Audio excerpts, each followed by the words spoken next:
বাবাজিরা আমার, নওজোয়ান তরুণ যুবক ভাইরা, হযরত বেলাল হাবশী রাদিয়াল্লাহু তাআলা আনহু তার মুনিব উমাইয়া ইবনে খালফকে ডাক দিয়ে বলে, ওগো উমাইয়া, শুনে নাও, আমি বেলাল যে তাওহীদের কালেমা গ্রহণ করেছি, জীবন চলে যেতে পারে, বেলাল তার ঈমান দিবে না। মুহতারাম হাজিরিন, যখন এই কথা বলেছে উমাইয়া ইবনে খালফ হযরত বেলালের হাত পা রশি দিয়ে বেঁধে ফেলেছে।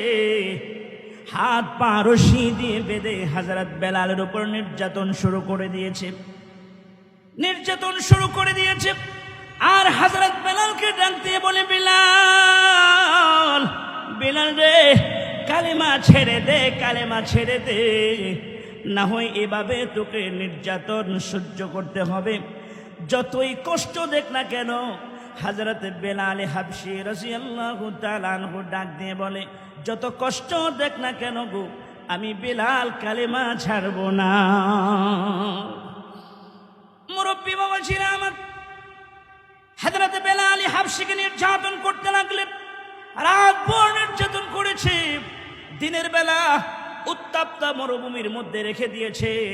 শেখুল হাদিস আল্লামা জাকারিয়া রাহিমাহুল্লাহ উনি ওনার কিতাবের মধ্যে লিখেছেন, হযরত বেলাল হাবশীকে উত্তপ্ত মরুভূমির মধ্যে শোয়াইয়া পানি একটা পাথর হযরত বেলালের বুকের উপর চাপ দিয়ে ডাক দিয়ে বলে, বেলাল রে, কালেমা ছাড়ো, না হলে এভাবে তোমাকে নির্যাতন সহ্য করতে হবে।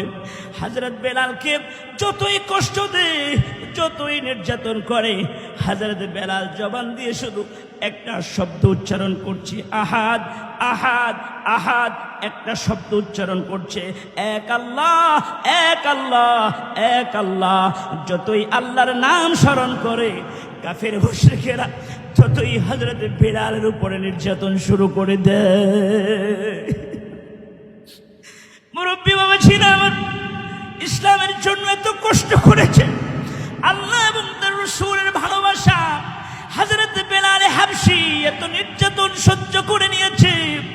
ওই রাস্তা দিয়ে রওনা হয়েছে বিশ্ব জাহানের প্রথম খলিফা আবু বকর সিদ্দিক রাদিয়াল্লাহু তাআলা আনহু।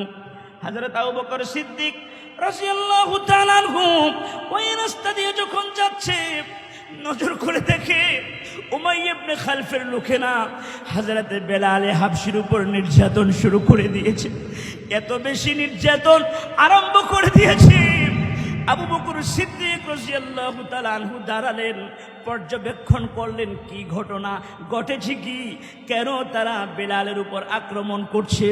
কিছুক্ষণ দাঁড়িয়ে থাকার পর বুঝতে পারলেন হযরত বেলাল উমাইয়া ইবনে খালফের গোলাম থাকা সত্ত্বেও কেন আল্লাহ এবং তার রাসূলের উপর ঈমান এনেছে। এজন্য মক্কার কাফেররা হযরত বেলালকে কষ্ট দিচ্ছে।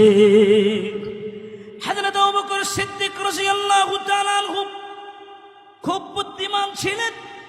তিনি উমাইয়া ইবনে খালফের কাছে গিয়ে ডাক দিয়ে বলে, উমাইয়া রে, যেভাবে বেলালের উপর নির্যাতন শুরু করে দিয়েছ, কিছুক্ষণ পর হয়তো বেলাল দুনিয়া থেকে বিদায় নিয়ে যাবে। বেলাল যদি ইন্তেকাল করে তাহলে তোমাদের কোনো লাভ হবে না, উপকার হবে না। এর চেয়ে ভালো হয় হযরত বেলালকে তোমরা বিক্রি করে দাও, বিক্রি করে দিলে তোমরা কিছু টাকা পাবে। যখনই এই কথা বলেছে উমাইয়া ইবনে খালফ, মক্কার কাফেররা খুব লোভী ছিল। উমাইয়া ইবনে খালফ সিদ্ধান্ত নিল, এই কালো গোলামটাকে যদি বিক্রি করি কে কিনবে? আবু বকর সিদ্দিক বলে, যদি তুমি কিছু মনে না করো, তুমি যদি বিক্রি করো তাহলে বেলালকে আমি কেনার জন্য প্রস্তুত আছি। মুরব্বী বাবা ছিল আমার, উমাইয়া ইবনে খালফ চড়া দামে হযরত বেলালকে বিক্রি করেছে। অনেক লম্বা কথা। আবু বকর সিদ্দিক রাদিয়াল্লাহু তাআলা আনহু চড়া দাম দিয়ে হযরত বেলালকে উমাইয়া ইবনে খালফের কাছ থেকে ক্রয় করলেন। নির্যাতনের হাত থেকে হযরত বেলালকে বাঁচিয়ে আনলেন। ক্রয় করার পরে আবু বকর সিদ্দিক রাদিয়াল্লাহু তাআলা আনহু ডাক দিয়ে বলে, বেলাল রে, ও বেলাল, এতদিন পর্যন্ত তুমি গোলামের বেটা গোলাম ছিলা, আল্লাহ এবং তার রাসূলের জন্য এত কষ্ট তুমি করেছ, আল্লাহ এবং তার রাসূলকে এত বেশি তুমি ভালোবাসো, আল্লাহ এবং তার রাসূলের ভালোবাসা দেখাইতে গিয়ে নিষ্ঠুর নির্যাতনের শিকার তুমি হয়েছ। অতএব এই মুহূর্তে আমি তোমাকে খরিদ করে নিলাম যে আল্লাহ এবং তার রাসূলকে খুশি করার জন্য তুমি ঈমান এনেছো, ওই আল্লাহ এবং তার রাসূলকে সন্তুষ্ট করার জন্য আমি আবু বকর সিদ্দিক তুমি বেলালকে জনমের জন্য আমি তোমাকে গোলাম থেকে আজাদ করে মুক্তি দিয়ে দিলাম। दिल में है मेरे अश्क रसूल अरबी का,